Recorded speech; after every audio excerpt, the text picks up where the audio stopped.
I have been married to my husband for 6 years. We have 2 kids together, 8 and 4 males. Our youngest is special needs. My husband also has a daughter, 12, from his previous relationship. My husband's ex has had primary custody.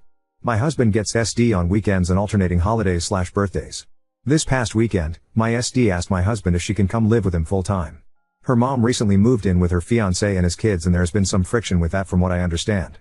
Nothing nefarious, just new house, new rules, having to share a bedroom, etc. My husband didn't give her an answer either way. He said he would look into it. When he and I were discussing it, I had the following objections. SD and our kids do not get along. It is something we have worked on for years, in and out of therapy, and it just ain't happening. SD resents mine for existing, and is cruel towards my youngest for their disabilities. There have been issues with her bullying. My oldest is very protective of his little brother and hates SD for being mean to his brother. He has started physical altercations with her over it. The truth is that most of the time we have SD, I make arrangements to take the boys to visit their grandparents, or husband takes her out of the house for daddy-daughter time to avoid conflict. I cannot imagine how living together full-time would be for them. We really don't have room. We have a 4BR home. Both my husband and I WFH so we can be a caretaker for my youngest. Due to the nature of his disabilities, it is really not feasible for him and my oldest to share a room. It wouldn't be safe or fair for my oldest. My SD's room is used as my WFH office space during the week. I arrange my vacation time and whatnot around her visitation so I can stay out of her space while she is here. I have to take very sensitive knee calls, and I need a closed door when I work, so common areas are out, and my husband uses our bedroom as his home office, so that's out too. We don't currently have room in the budget to make an addition to the house or remodel non-livable spaces at the moment. My husband hears my objections and understands them, but he wants to go for it and figures that everything will eventually work out. He doesn't want his daughter to think he is abandoning her. And I feel for the girl. It would be awful for your dad to say no when you ask if you can live with him. But I have my own kids to think about too, and I just do not believe that her living here is in their best interest at all, considering their history and our current living arrangements. Does saying no to this put me in evil stepmom territory? Edit, for the people who want to make me into an horrible homewrecker to go along with being an evil stepmom. Sorry to disappoint, but we did not have an affair. My husband and my stepdaughter's mom were never married. They were never in a relationship. They were friends with benefits. They bartended together, would shoot the bull, and would sometimes get drunk and fuck. My husband claims he needed beer, Google's cause she really isn't his type. When my SD's mom found out she was pregnant, she told my husband she was keeping it and asked if he wanted to be in the baby's life. They never lived together, except for a few weeks during the newborn stage to help out. Yes. I had my first before I married my husband. My husband and I were in a long-term relationship when I had a birth control malfunction. My husband and I discussed what we wanted to do, and we both decided we wanted to raise the child. A few days later my husband proposed. I wanted to take time to recover from birth and wait until our kiddo was old enough to pawn him off on the grandparents for the week so husband and I could enjoy our wedding. We didn't get married until my oldest was 2. Edit 2, regarding my unjust son's disabilities, SD's bullying, and my oldest starting fight, since there is a lot of projection and speculation. My youngest son has both physical and mental disabilities. He uses multiple kinds of medical and therapy equipment. My SD has shoved him out of his wheelchair. She has pinched him hard enough to leave bruises. She has hit his face when he was having trouble verbalizing. IDGAF if this is normal sibling behavior. It is alarming enough to me that I feel it is best for my youngest to spend as little time as possible with her until this behavior completely stops, and I will say it has lessened quite a bit. We went through a period of it happening frequently, and it has slowed. The last incident was 2 months ago when SD grabbed my son's wheelchair and aggressively pushed him out of her way because he was blocking the hallway. One of the times that my son had started an altercation with her was because she had told my son that his brother was not a real person and that she was going to call the hospital to have him taken away so they could perform experiments to find out what it was. She went into detail about things they would do to him. Like ripping his fingernails out. And yes, my son did lose his temper and hit her. My son was immediately disciplined, loss of tablet time, and we had an age-appropriate discussion about how his heart is in the right place to want to protect his little brother, but he needs to find an adult when something like that happens. This was not made up. Stepdaughter admitted she said it to my husband when he was able to sit her down and talk with her later in the day. I am not allowed to discipline or have parenting talks with SD per Biomom's wishes. I am not welcome to be a part of SD's therapy journey, mostly per Biomom's wishes. She does not want me involved. My husband has always been worried about rocking the boat with Biomom on these things. So I do not know the extent of what therapeutic treatments she has had. I do know she does go to therapy during the week, and my husband has gone to sessions, but it isn't something he is free to discuss with me. So I am in the dark about that. Edit 3, there's someone in the comments who claims to be my sister-in-law. They are either a troll or are mistaken. My husband is an only child. I don't have a sister-in-law. Update 1. So last week my husband and I sat down together and talked about SD coming to live with us full-time and how that would work out. It was a difficult discussion because, as some Redditors had suggested, I really pushed hard for him to really think things through and figure out the obstacles. Where would he and I work? Common areas are out due to the nature of our jobs. I can't due to employer restrictions. He does some NSFW things and is we don't want the kids to see. How were we going to handle the animosity and bullying between the kids? What consequences would be in place? We talked about what expectations would be for SD living here full-time versus just weekends. About how she probably has unrealistic expectations about what the nitty-gritty life here is like. We talked through very possibility we could come up with. Including out there possibilities like selling out home or separating our household and living apart for a while. We ran numbers to see how it may affect our finances. And ultimately we agreed that the answer was not yet with a goal for our family working towards it. And that the best course of action would be to slowly adjust the amount of time she spends in our home versus a sudden custody switch. So free night my husband took SD out to talk to her about everything. He explained to her that she wouldn't have her own room at our place for a couple years, but that is something that is on the top of the list for home improvements once our youngest handicap accessibility renovations are paid off. He talked to her about what expectations of living with us would be like. That she would have chores and responsibilities. And most importantly they talked about the bullying and laid down the provision that we needed to see her relationship and attitude towards her brothers improve before she can live here full time. SD obviously wasn't thrilled about any of this, but she said okay and that she would do better with her brothers. So Saturday I made arrangements for my parents to watch our sons, and we invited SD's mom over so we could all sit down and figure out how SD can start to spend more time here.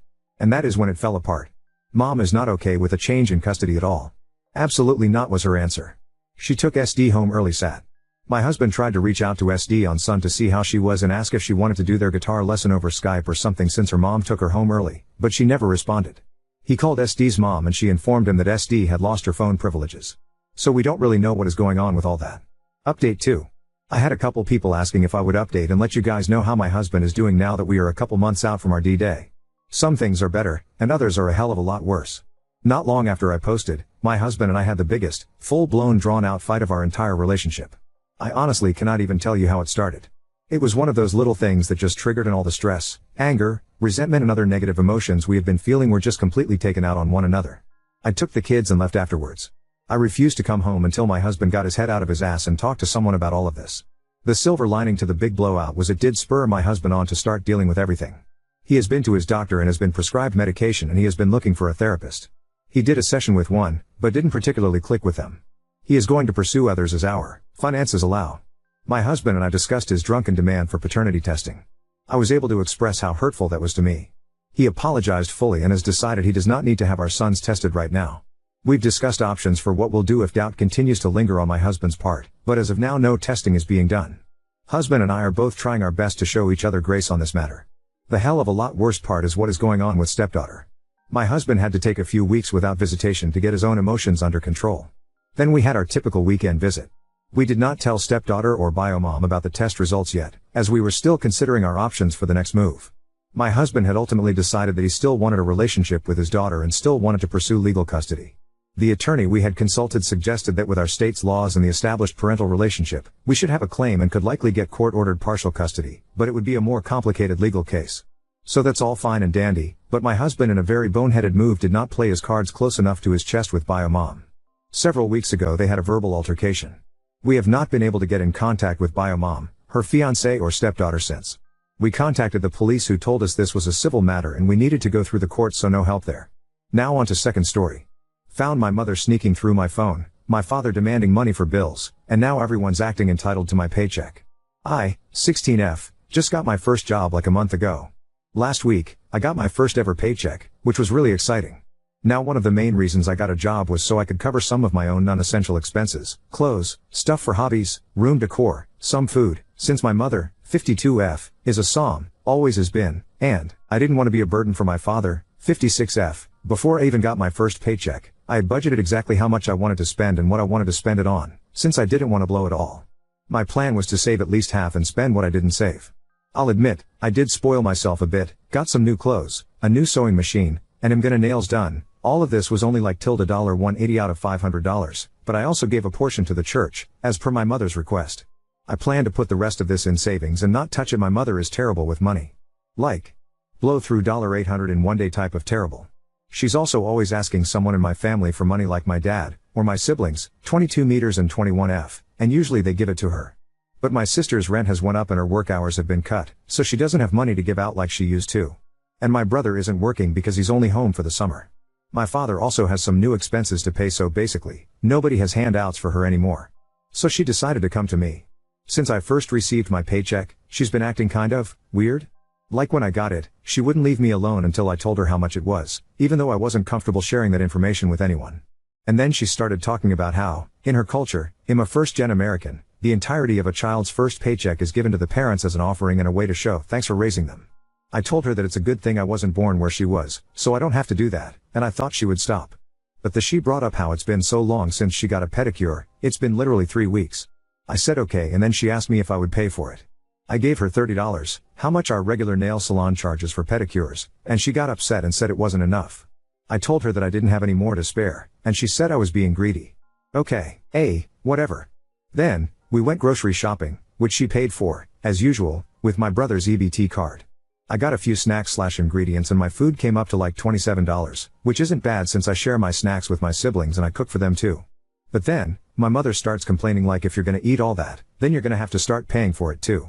It's rude to try and bankrupt your brother. I was upset that she was making comments on my eating habits, she's always making comments about my body, and also frustrated that she was trying to milk more money out of me, so I just told her to put all my snacks and stuff down and that I didn't need them really anyway.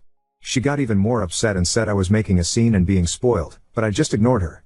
The thing is though, it's not just her. My father is acting like this too. First, I took a shower. I do take kind of long showers, like usually 30-ish minutes, but this was never a problem until now. He literally stormed into the bathroom. Like he actually slammed the door open, super uncomfortable for me but WTVR, and told me that if I was gonna be wasting his water then I was gonna have to start pitching in for the water bill.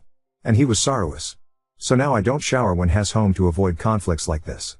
And then, he told me to give him $50 to send to his family back home. I asked if he would pay me back, and he said he shouldn't have to, since Hess never asked me to pay him back for raising me. Basically, maybe I'm actually just being too stingy? They're not wrong that they never asked me to pay them back for raising me, so maybe I do owe it to them? But also I really don't make that much and I think I should be allowed to spend my money how I want to. I'm literally going into my senior year, which is so expensive already, and I don't want to spend all my money in the case of an emergency. I just really want to save, and they're not letting me do that, but if they're entitled, or maybe I am. Sorry if this is too long, Ada. I don't know how I forgot this, since this was actually really upsetting and the whole reason I made this post, but like a few days ago, I fell asleep on the couch, with my phone unlocked I guess, and right after I dozed off, I feel someone grab my phone, which was next to my head, and so I wake up, and I look at her all confused and ask her to give it back and she did. But she forgot, or doesn't know how, to close recently used apps, so when I opened the phone, I saw that she had opened the Zelle app. And I don't want to accuse her of anything, but I feel like if I'd woke up any later, she probably would have sent herself money or something. But that was really weird. Ada 2, this has nothing to do with my title/story, but my mother just told me I was disappointing because I told her I would vacuum later since I have really bad cramps right now. Rude. Edit. I took a break from this post because I was overwhelmed by all the comments and advice, but thanks everyone for reading and, mostly, being patient and helpful. To respond to a couple things I keep seeing /clearing things up. 1. Sorry for taking 30-minute showers lol 2.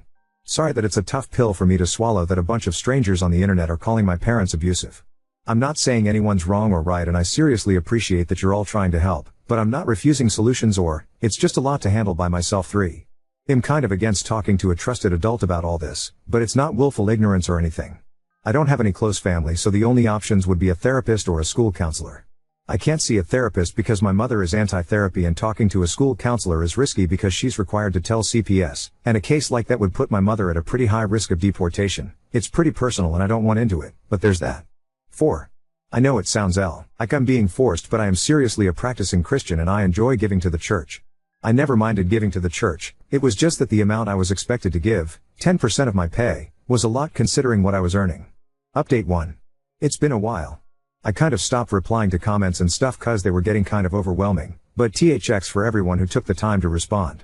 If you didn't read / don't feel like it, basically I got my first job and my first paycheck, $500, and my parents felt like all of my money was rightfully theirs. Long story short, I ended up with $180 left of $500, and only $100 of those dollars were towards myself. Now for the actual update. Since my last paycheck, nothing has gotten better at all lol. I ended up giving up a total of like $200 to my parents for whatever they wanted, but they still wanted more. First, I had to pay for my own senior pictures, which was cool or WTVR, but kind of surprising because none of my siblings ever had to do that. Then they started asking me for gas money. I had to go to the library, which is probably a 2-minute drive from my house. I would have walked but am literally not allowed to lol, and my mother was yelling at me and saying that if I was going to use her car, then I was going to have to put gas in it. Which would be reasonable, except they don't make anyone else do that. Like my 22-year-old brother actually drives their car and my mother gives him money out of my father's paycheck to put gas in it. But he's her favorite, so I guess it makes sense. Also, my father kept calling me stingy. Like, every day. Like I would just be sitting eating dinner and he would come to me and be like, my daughter. Good at so many things but so stingy. And it started getting to me, so I would try and explain that I didn't have any more money until I got paid again. Then I got paid yesterday. It was like $500 again, and I was trying to hide it.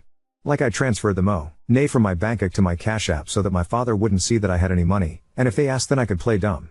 But today when I got home my parents started interrogating me. Like they were asking me how if I got paid or if I knew how much I was going to get paid. And I was lying and saying no. But then my father literally pulled out a paper copy of my pay stub lol. My job still mails those out and my parents open all my mail, packages, college letters, school forms, etc. So unless I'm constantly intercepting the mail, they might always know how much I'm getting paid. Then my mother was mad at me because last paycheck I paid for her pedicure and now she wants a manicure and her hair done. I tried to tell her I didn't have money but she refused to believe that and said that if I couldn't give her money, then I couldn't eat the food she worked so hard to make. She cooked today. So I just gave her $80 for her nails cause I'm over arguing. This is kind of a sidetrack but it's important-ish, but my parents arguing right now. My father is spending significantly more money out of all of his paychecks because of something that my mom committed them to financially. But the thing is that she still expects to be able to keep up with all of her self-maintenance, clothes, nails, hair, etc. Long story short, she said that she didn't need his money anyway, and so when I sent her the money for her nails she was bragging to him about how I gave her money and not him. So then my father was upset because he thinks I only sent her money because we're both women. He said it kind of harsher than that. He has misogynistic tendencies because of the culture he was raised in. So I ended up just giving him $80 to even it out. And I gave them both $30 extra for gas money. So they would stay off my ass. It should be over, right? No, it's not. Because I got in trouble for lying about getting paid. They think I'm lying because I plan on blowing it all on myself, which isn't true. I was gonna save this check to make up for what I spent of the last one. But now they think I'm selfish, stingy, and financially irresponsible. So they're gonna start limiting my spending. Of my own money. And the school year and my birthday are around the corner. And I'm pretty sure they're not gonna let me go out to dinner for my birthday like I planned. But that's not a money thing, I'm just not really allowed to go out.